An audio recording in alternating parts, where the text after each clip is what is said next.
എല്ലാ പ്രതിഷേധവും ഇന്ന് കേരളം രേഖപ്പെടുത്തുന്ന ദിവസമാണ്. ഇടതുപക്ഷ സർക്കാരിനെതിരെ വോട്ട് ചെയ്യുന്ന ദിവസമാണ്. പല പ്രതിഷേധങ്ങളുണ്ട്, ഒന്നല്ല. സർക്കാരിനോടുള്ള പ്രതിഷേധ സൂചകമായി കറുപ്പ് വസ്ത്രം ധരിച്ചാണ് ചാണ്ടിയുമ്മൻ വോട്ട് രേഖപ്പെടുത്താനെത്തിയത്. 9 വർഷക്കാലത്തോളം തൻ്റെ പിതാവിനെ സർക്കാർ അന്യായമായി വേട്ടയാടിയെന്നും ആ വേട്ടയാടലിന് നേതൃത്വം കൊടുത്തവരെ സർക്കാർ സംരക്ഷിച്ചുവെന്നും ചാണ്ടിയുമ്മൻ പറഞ്ഞു. ഇതിനുള്ള പ്രതിഷേധമായിട്ടാണ് കറുപ്പ് വസ്ത്രം ധരിച്ചുകൊണ്ട് വോട്ട് രേഖപ്പെടുത്താനെത്തിയത്. അതോടൊപ്പം തന്നെ ഈ മണ്ഡലത്തോട് സർക്കാർ പ്രത്യേകം ഒരു അവഗണന കാണിച്ചു, ഫണ്ടുകൾ കൃത്യമായി നൽകിയില്ല എന്നൊരു ആരോപണം കൂടി അദ്ദേഹം ഉന്നയിച്ചിട്ടുണ്ട്. പുതുപ്പള്ളിയിലെ ജോർജിയൻ പബ്ലിക് സ്കൂളിലെ 140-ാം നമ്പർ ബൂത്തിലാണ് ചാണ്ടി വോട്ട് രേഖപ്പെടുത്തിയത്. എന്താണെങ്കിലും ഈ തെരഞ്ഞെടുപ്പിൽ പുതുപ്പള്ളിയിലും കേരളത്തിലൊട്ടാകെയും ജനങ്ങൾ ഇതിനെല്ലാം കൃത്യമായി മറുപടി നൽകുമെന്നും ചാണ്ടിയുമ്മൻ പറഞ്ഞു. ഇടതുപക്ഷ സർക്കാരിനെതിരെ വോട്ട് ചെയ്യുന്ന ദിവസമാണ്. പല പ്രതിഷേധങ്ങളുണ്ട്, ഒന്നല്ല. എൻ്റെ പിതാവിനെ അന്യായമായി 1-2 വർഷമല്ല, 9 വർഷക്കാലം ഈ സർക്കാർ പ്രതിപക്ഷത്തിരുന്നപ്പോഴും ഇവരും വേട്ടയാടിയത് മാത്രമല്ല, വേട്ടയാടൽ നേതൃത്വം കൊടുത്തവരെ സംരക്ഷിക്കുന്നു. അതിനെതിരെയുള്ള പ്രതിഷേധമുണ്ട്, ഒരു സംശയവും വേണ്ട. അത് വലിയ പ്രതിഷേധമാണ്. പുതുപ്പള്ളിയുടെ മനസ്സിൽ, കേരളത്തിൻ്റെ മനസ്സിലേറ്റ മുറിവാണത്. പുതുപ്പള്ളിയുടെ മനസ്സിൽ ആ മുറിവ് ഇപ്പോഴും ഉണങ്ങി. ആ ഒരു വേട്ടയാടൽ ഞങ്ങൾക്ക് പലതരത്തിൽ ഞങ്ങളുടെ മണ്ഡലത്തെ ഫണ്ട്സ് തരാത്ത രീതിയിൽ ദ്രോഹിക്കുന്ന തരത്തിലുൾപ്പെടെ ഉള്ള വേട്ടയാടൽ നടന്നിട്ടുണ്ട്. പിന്നെയും ഞങ്ങളുടെ വികസന പ്രവർത്തനങ്ങൾ തടഞ്ഞിട്ടുണ്ട്, അതും പ്രതിഷേധമാണ്. ഒപ്പം ഞാൻ കയറിയതിന് ശേഷം 9 വർഷം ഞങ്ങളുടെ തൊട്ടപ്പുറത്തോട്ട് നോക്കി ഒരു സൂപ്പർ സ്പെഷ്യാലിറ്റി ഹോസ്പിറ്റൽ, ആ ഹോസ്പിറ്റൽ ഇപ്പോഴും അങ്ങനെ തന്നെ നിൽക്കുക.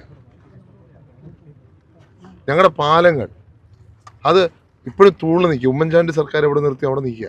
അപ്പം വേട്ടയാടി മാത്രമല്ല, ഈ മണ്ഡലത്തോടും കാണിച്ച അന്യായങ്ങൾ ചെറുതല്ല. ഞങ്ങളുടെ സിവിൽ സ്റ്റേഷനിൽ എൻ്റെ പണി തീരാത്ത ഒരു സിവിൽ സ്റ്റേഷന് എൻ്റെ പിതാവിൻ്റെ പേരിട്ടു. മറക്കാൻ ഞങ്ങളെ ഇങ്ങനെ അവമാനിക്കണം. അദ്ദേഹത്തെ നിങ്ങൾ 9 വർഷക്കാലം പല രീതിയിൽ പീഡിപ്പിച്ചു അല്ലെങ്കിൽ വേട്ടയാടി. ഇന്ന് അതേ പണി തീരാത്തൊരു സ്ഥാപനത്തിന് അത് അദ്ദേഹത്തിൻ്റെ പേരിടണോ? അത് വേട്ടയാടൽ തന്നെയാണ്. ഞങ്ങൾക്ക് അദ്ദേഹത്തിൻ്റെ മരണശേഷവും ഞങ്ങളെ വേട്ടയാടിയതിന് തുല്യമായിട്ട് തന്നെ ചെയ്ത കാര്യങ്ങളാണ്. അതുപോലെ തന്നെയാണ് ശബരിമല സ്വർണ്ണക്കൊള്ളയും ഈ നാടിനെ ആകെപ്പാടെ ബാധിച്ച പ്രശ്നമാണ്. ഇതൊക്കെ പ്രതിഷേധങ്ങളുണ്ട്. അത് ജനം ഇന്ന് പോളിംഗ് ബൂത്തിൽ ചെല്ലുമ്പോൾ ആ പ്രതിഷേധം കാണിച്ചിരിക്കും എന്നുള്ള കാര്യത്തിൽ സംശയമില്ല. ആ കറുപ്പ് പ്രതിഷേധത്തിൻ്റെ ഇതാണ്. ഇന്ന് കറുപ്പ് കാണുമ്പോൾ ആർക്കെങ്കിലും വിഷമമുണ്ടെങ്കിൽ എനിക്കൊന്നും ചെയ്യാനില്ല.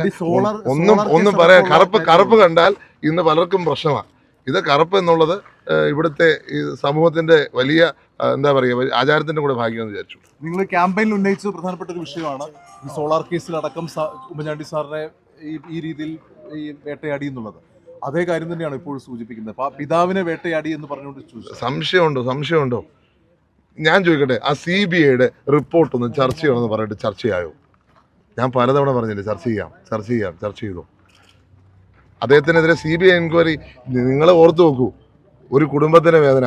ആദ്യം 3 വർഷക്കാലം ഇല്ലാത്ത കഥകൾ ഉണ്ടാക്കി മാധ്യമങ്ങളിലൂടെ വേട്ടയാടുക.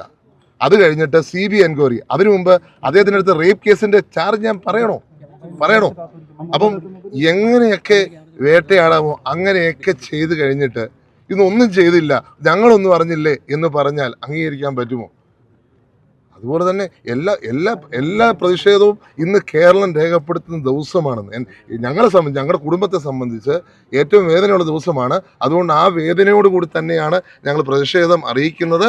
അതിൽ എന്താ പറയുക, സ്വർണ്ണക്കൊള്ളയും അതിൻ്റെ വളരെ വലിയ ഇഷ്യൂ ആണ്. ഒരു സർക്കാരിൻ്റെ കാലത്ത് നടക്കാത്ത വിധം ഈ കേരളത്തിലെ അയ്യപ്പ ഭക്തന്മാരെ വഞ്ചിക്കാനും സ്വർണ്ണക്കൊള്ള നടത്താനും കൂട്ടുന്നൊരു സർക്കാരിനെതിരെയുള്ള കൂടി പ്രതിഷേധമാണിത്.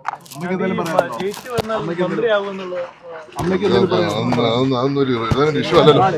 UDF സർക്കാർ